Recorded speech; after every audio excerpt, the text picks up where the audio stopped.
अब सवाल यह उठता है, जब ये 65,000 साल पहले होंगे के साथ आए, इनकी कोई भाषा नहीं है, 3,000 साल पहले इनकी भाषा, और जब इंडो आर्यन भाषा 4,000 साल पहले आई तो आर्यन भाषा सीखे। आप 65,000 में आप जो है कि 4,000 साल घटाइए, 55 मान लेते हैं, 5,000 साल दे देते हैं, तो 55,000 साल इनके पूर्वज क्या बात कर रहे होंगे? ए ओ के को बंदर जैसे बात कर रहे थे या क्या कर रहे थे? अंचल मनोहरपुर बहुत सारे कुर्मी जो है मुंडा, मतलब हो आदिवासियों के, मुंडा आदिवासियों के गांव के हाथू मुंडा बने हैं। और उसके बाद यहाँ भी देखिए, ये हो गया आपका, ये हो गया आनंदपुर का, वहाँ भी बने हुए हैं। आपका जो आगे चले जाइए मनोहरपुर से उस तरफ, सरांडा की उस तरफ जगन्नाथपुर, वहाँ के भी बने हुए हैं। और आज ये लोग क्या दावा करते हैं, हमने इतना गांव बसाया है। ये है राढ़ सभ्यता का किताब का कुछ पेज। श्री प्रभात रंजन सरकार जी को माना जाता है राढ़ सभ्यता के सबसे बड़े जानकार थे। वो क्या लिखते हैं अपने किताब में, आप झारखंड में सबसे पुराना बसिंदा असुर को माना जाता है। असुर की संख्या 24 से 25,000 है झारखंड में। आज भी उसकी भाषा जिंदा है, आपकी भाषा जिंदा नहीं है, और दावेदारी करते हैं कि झारखंड के। हम आप सबों का स्वागत करते हैं। आज की विशेष संवाददाता सम्मेलन इसलिए हम लोगों ने बुलाया है क्योंकि विगत दिनों से आप लोग देख रहे होंगे, जो कुर्मी महतो को अनुसूचित जनजाति की सूची में शामिल कराने के लिए जो नैरेटिव बनाया जा रहा है, रेल टेका डहर छेका जैसा आंदोलन किया गया, और हम लोगों को कहा जा रहा है कि आप लोग जो है सिर्फ बोलते हैं, हवाबाजी करते हैं, आप जो है कि कुछ कागज नहीं दिखाते हैं। तो आज हम लोग सारे तथ्य, तर्क और विश्लेषण, हर तरह से हम लोग सारे तथ्यों को आपके समक्ष सामने रखने के लिए यहाँ पर उपस्थित है। क्योंकि ये लोग भ्रम फैलाकर, खासकर आजसू पार्टी और जेल कैंप अपने ही समुदाय के लोगों को दिशा भटकाकर राजनीतिक फायदा लेते हुए झारखंड की सत्ता पर लोग पहुंचना चाहते हैं 2029 में, और इसीलिए ये सारी चीज़ें की जा रही है और गलत नैरेटिव बनाया जा रहा है। अब इसमें जो है कि पहली बात यह है, ये लोग कह रहे हैं लगातार कि जनगणना रिपोर्ट में उनको एबोरिजिनल, कभी जो है कि प्रिमिटिव ट्राइब वगैरह वगैरह कहा गया है। लेकिन सच्चाई यह है, हमारे पास सेंसस है, सेंसस का दो हिस्सा है, एक तो 1931 का एक सेंसस है और दूसरा इसी के अंदर में जो है उसको बोलते हैं पार्ट 2 इंपीरियल टेबल। ये क्या बताता है ये, और उससे भी पहले आपको 1872 जब पहली बार जनगणना हुई, जिसको पूरा जनगणना नहीं कहा जाता है, लेकिन बंगाल की लगभग पूरी जनगणना हो गई थी। तो ये जनगणना रिपोर्ट क्या बताते हैं? जनगणना रिपोर्ट में स्पष्ट है कि पहली बात तो 1935 का इंपीरियल टेबल जो है उसमें उनको भूस्वामी एवं कृषक वर्ग बताया गया है, जिसके क्रम 3 में मराठा ग्रुप लिखा गया है। और उस मराठा ग्रुप में किसको किसको रखा गया है? मराठा, कुणबी, कुर्मी, कुर्मी क्षत्रिय, कप्पू, कपवार, राधी, वकालीन और वल्ला। और ये जो है देख सकते हैं इंपीरियल जो सेंसस है उसका टेबल 502 जो उसकी संख्या है उसमें आप इसको आपको मिलेगा। ये जो है 1872 से 1931 तक जितने भी जनगणना हुए हैं उसमें कहीं भी कुर्मी महतो को एबोरिजिनल या एबोरिजिनल ट्राइब नहीं कहा गया है। ये बहुत स्पष्ट है। इसमें आप देखेंगे तो इंपीरिकल टेबल अब 1872 का जो हुआ उसमें पहली बार उनको खेतीहर जाति, कृषक कास्ट कहा गया। उसके बाद निरंतर कुर्मी लिखा जाता था उनके बारे में। फिर मैंने ऑलरेडी कहा 1931 का जो इंपीरिकल टेबल जो है उसमें कुर्मी क्षत्रिय लिखा गया। उसको मैं ये अभी आप दिखा रहा हूँ ताकि आप देख सकते हैं कहाँ क्या लिखा गया है। देख लीजिए स्पष्ट, यहाँ पे ये पूरा एम्पिरिकल टेबल में देखिए। कल्टीवेटर ब्राह्मण राजपूत दूसरा ग्रुप में, तीसरा ग्रुप में मराठी ग्रुप, जिसमें देखिए पूरा कौन कौन, जो मैंने पढ़ के आपको सुना दिया। अब जो है इनका दूसरा जो मसला है वो ये कहते हैं कि कुर्मी, कुणबी, कुर्मी महतो ये सब अलग है।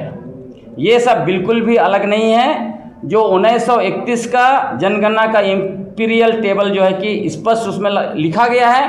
क्योंकि ये लोग बार बार भारत सरकार को कहते हैं हमारे साथ 75 साल से जो है कि अन्याय हुआ है, हमारा अधिकार छीना गया है, हमको अधिकार से वंचित रखा गया है। जब आपका 1931 में ही आपको जो है कुर्मी क्षत्रिय डाला गया है इंपीरिकल टेबल में, तो आप कहाँ से आ पाएंगे? कहीं नहीं है। और इसका सबसे बड़ा उदाहरण, इन लोगों ने 3 दस्तावेज इन्होंने सपुर्द किया। एक ये दस्तावेज है जिसको शैलेंद्र महतो जी ने रघुवर दास जी को, जो तत्कालीन मुख्यमंत्री थे, उनको सपुर्द किया। दूसरा दस्तावेज जिसमें आजसू के नेता, उन्होंने जो है कि झारखंड विधानसभा में आवाज़ उठाया था। डॉक्टर ये नाम बता देता हूँ, डॉक्टर लंबोदर महतो, इन्होंने आवाज़ उठाया था। तीसरा इनके नेता जो हैं एमपी जो है विद्युत बरन महतो, इन्होंने क्या किया था? इन्होंने एक स्पेशल प्राइवेट बिल लाया था लोकसभा में 2016 में।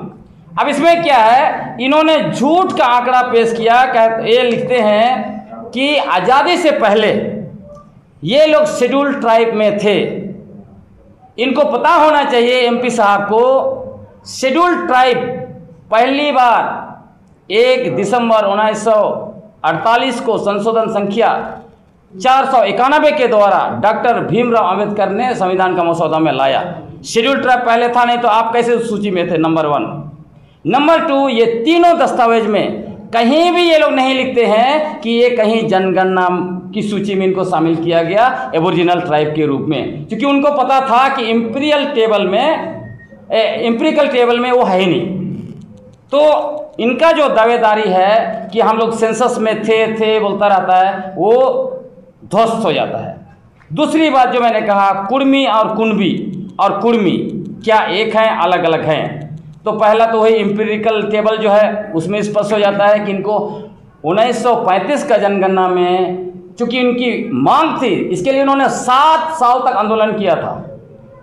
1923 से लेकर 30 तक लगातार आंदोलन किया था, जिसके बदौलत जो है कि इनको वो जो स्टेटस दिया गया क्षत्रिय कुर्मी का। इसमें एक दस्तावेज भी है, मैं आपको दिखाऊंगा, जिसमें इन्होंने स्मारक पत्र जो है वो ब्रिटिश हुकूमत को सौंपा था। वो भी स्मारक पत्र हमारे पास यहाँ पर मौजूद है। आप अगर देखना चाहे तो हम दिखा देंगे। ये स्मारक पत्र उन्होंने ब्रिटिश हुकूमत को दिया था, वो दिया था 30 अगस्त 1930 को। और इसमें स्पष्ट मांग किया था कि 1931 का जो जनगणना होगा उसमें हमें क्षत्रिय कुर्मी के रूप में शामिल किया जाए। इसलिए 1931 का जो जनगणना है इंपीरियल टेबल में 2 कॉलम है, कुर्मी के लिए अलग और इनके लिए क्षत्रिय कुर्मी के रूप में डाला गया है। अब जो अगला जो मैंने कहा कि कुणबी कुर्मी कुर्मी, एक किताब है कुर्मवंशी क्षत्रिय का इतिहास। इसमें बहुत लंबा चौड़ा लिखा गया है इनके बारे में, आप पढ़ लीजिएगा। इतना पीसी में हर कुछ पढ़ने का जरूरत भी नहीं है और इतना समय भी नहीं है। देखिए ये किताब, इसमें सारा जो है, इसमें चाहे वो स्वर्गीय निर्मल महतो हो, चाहे वो विनोद बिहारी बाबू हो, सबके बारे में और इनका जो इसके बारे में भी लिखा गया है। जैसे ये लोग बोलते हैं हमारे पास 81 जो है वो टोटेम है, वो टोटेम नहीं है, इसमें लिखा हुआ है वो स्पष्ट रूप से जो है वो गोत्र है। और वो जो जोड़ देते हैं कि चूंकि वो उसका जीव जंतु से लिंक होता है, तो दूसरे लोग भी सिंह लिखते हैं, सिंह भी तो बाघ है, उस हिसाब से दूसरे भी क्या टोटेम है बोलेंगे। जैसे आप और एग्जाम्पल के पंजाबी लोग सिंह लिखते हैं और कई जो जाति हैं वो सिंह लिखते हैं, तो क्या उनका टोटेम है? ये टोटेम इनका नहीं है, ये भ्रम फैला रहे। और ऐसे ही इनका कुर्मी का जितना भी सबकास्ट उसमें है वार वार वार आखिरी में आपको मिलेगा। इस टाइप के सारे यहाँ पे इतिहास है। और पेशा से लेके हर एक चीज़ लिखा गया है। तो कहीं से भी जो है कि आपको पूरा जो किताब है इसको आप देख सकते हैं। उसके अलावा तीसरा जो है प्रूफ ये है, विनोद बिहारी महतो, जो आज के तारीख में उनको अपना मसीहा भी बोलते हैं, उनको उन्होंने नया टर्म ये दिया है, वो है कि छोटा नागपुर के भूमिपुत्र। उसके अलावा उन्होंने अभी उनको नया भी कहा है भगवान, बिरसा भगवान जैसे भगवान। तो इनके भगवान क्या किए हैं वो भी हम बता देते हैं। इनके पुत्र राजकिशोर महतो ने इनका बायोग्राफी लिखा है। उस बायोग्राफी में वो क्या लिखते हैं, वो बताते हैं कि विनोद बिहारी महतो जो है वो कुर्मी महतो को क्षत्रिय समझते थे, इसीलिए वो जो है कि शिवाजी के वंशज भी मानते थे, इसलिए शिवाजी समाज का उन्होंने गठन किया। उसके अलावा पटना में उन्होंने रैली भी निकाला था और कर्पूरी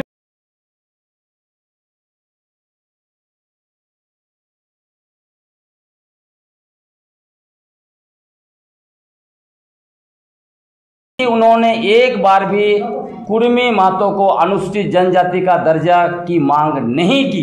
पूरा इनका जो है ये उनका मतलब एक हिस्सा है, लेकिन उनकी पूरी पुस्तक आप पढ़ेंगे तो बहुत क्लियर है। स्कूल भी खोले, वो भी जो है कि इनके नाम से ही ये शिवाजी के नाम से ही निकाला उन्होंने। और इसकी पुष्टि आज आप देखिएगा बहुत बेहतरीन तरीके से आया है एक अखबार में, प्रभात खबर में। आज उनके दूसरे बेटे, उनके 5 पुत्र हुआ करते थे स्वर्गीय विनोद बाबू के, उनके एक पुत्र जो अधिवक्ता है, उन्होंने कहा है कि विनोद बाबू ने एसटी के लिए कभी आंदोलन नहीं किया। प्रभात खबर का इंटरव्यू दिया है जहां वो कहते हैं, उन्होंने लिखा है कि उन्होंने उत्पीड़ित के लिए, हक अधिकार के लिए काम किया, लेकिन कुर्मी जाति को आदिवासी बनाने के लिए कभी आंदोलन नहीं किया, जो उनका बायोग्राफी से पूरी तरह से मैच करता है। तो चूंकि वो थे नहीं कुर्मी, इसीलिए मतलब आदिवासी नहीं थे, इसलिए उन्होंने कभी भी इसकी मांग नहीं की। वो मानते थे कि वो क्षत्रिय हैं और वो आपको बहुत उनके समाज में मिलेगा। अब जो है कि तीसरी जो बात है जिसको हम आपके समक्ष रखना चाहते हैं वो ये है कि इन्होंने सीएनटी एक्ट का कड़ा विरोध किया था उस जमाने में। इसके बारे में आपको 1931 का सेंसस में भी उसका जो 5 जो है इसका अपेंडिक्स, उसमें पूरा विस्तार से लिखा है। उसमें यह भी लिखा है कि उनको सीएनटी एक्ट के तहत जो भी प्रोटेक्शन मिलता है आदिवासियों को देने की कोशिश की गई, जिसका इन्होंने विरोध किया है, कड़ा विरोध किया। और उसके अलावे आप देखिए सीएनटी का अमेंडमेंट भी हुआ। सीएनटी का अमेंडमेंट हुआ आपका 1938 में। ये दस्तावेज